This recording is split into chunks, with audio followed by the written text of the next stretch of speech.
Iraqi Kurdistan पर ईरानी हमले से अमेरिका का शहरी हलाक हो गया है। अमेरिका ने ऐलान किया है कि इराकी कुर्दिस्तान पर गुज़श्ता किए जाने वाले ईरानी हमले के नतीजे में दूसरों के साथ एक अमेरिकी शहरी भी हलाक हुआ है, जिसका खामियाजा अब ईरान को भुगतना पड़ेगा। ईरानी मजहबी रियासत ने आज अपनी सरहद से बाहर इराकी कुर्दिस्तान में हमला करके 13 अफराद को हलाक किया है। ईरान की तरफ से इराकी कुर्दिस्तान में ये फजाई हमले इन हालात में किए गए हैं जब एक 22 साल मेसा आमनी की, जो कि कुर्द खातून थी, उसकी ईरानी पुलिस की हिरासत में हलाकत के बाद हंगामे जारी हैं। इसी हमलों के तनाजर में बहुत सारे लोग जो हैं वो जख्मी, बहुत सारे लोग मारे जा चुके हैं। इस बारे में अमेरिकी वजारत खारजा के तर्जमान वेंडेट पेटल ने कहा है कि हम ये तस्दीक करते हैं अमेरिकी शहरी ईरानी रॉकेट के नतीजे में कुर्दिस्तान के इलाके में हलाक हुआ है। ताहम तर्जमान ने हलाक होने वाले शहरी के बारे में मजीद मालूमात देने से इनकार कर दिया।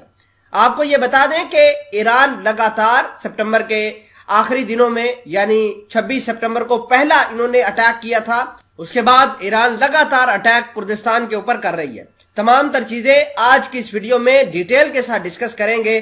छोटी सी गुजारिश है कि आप हमारा यूट्यूब चैनल हसना टीवी को सब्सक्राइब करके पास मौजूद घंटी के निशान को दबा लें ताकि लेटेस्ट न्यूज आप तक पर वक्त पहुंचती रहे। नाजरीन ग्रामी, अमेरिका का कहना है कि अमेरिका के पास इस सिलसिले में बहुत सारे तरीके मौजूद हैं और बहुत सारे रास्ते हैं जिनके जरिए ईरान के खित्ते में अदम इस्तेकाम पैदा करने पर एहतसाब किया जा सकता है।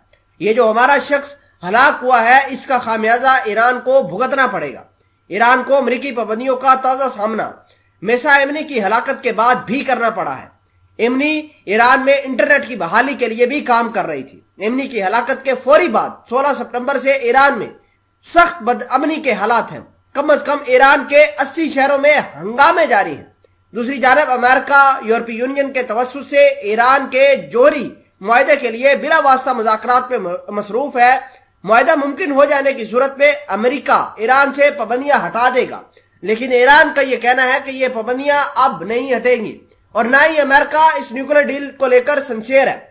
बड़ी खबर यह है कि अमेरिका के शहरी की हलाकत के बाद अमेरिका भड़क गया है। अमेरिका अब रीजन के अंदर और ज्यादा प्रॉक्सीज को एक्टिवेट करेगा ताकि वो लोगों को भड़का के ईरान के खिलाफ काम करे। खबर यह भी है कि ईरान ने अपने मुजाहिरीन के ऊपर गोलाबारी करना शुरू कर दी है, जिसकी वजह से हालात और ज्यादा बढ़ गए हैं।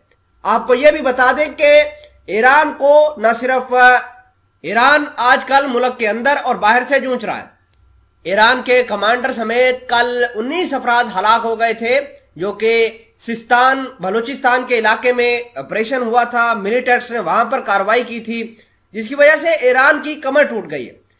ईरान न सिर्फ बैरूनी ममालक की प्रेशर की जद में है, बल्कि अंदरूनी मुल्क जो प्रेशर है, जो मिलिटेंट्स की तरफ से आ रहा है, जो हलाकतें हो रही हैं हंगामों के नतीजे में, ये भी बहुत भयानक चीजें लेकर ईरान पर आ रहा है।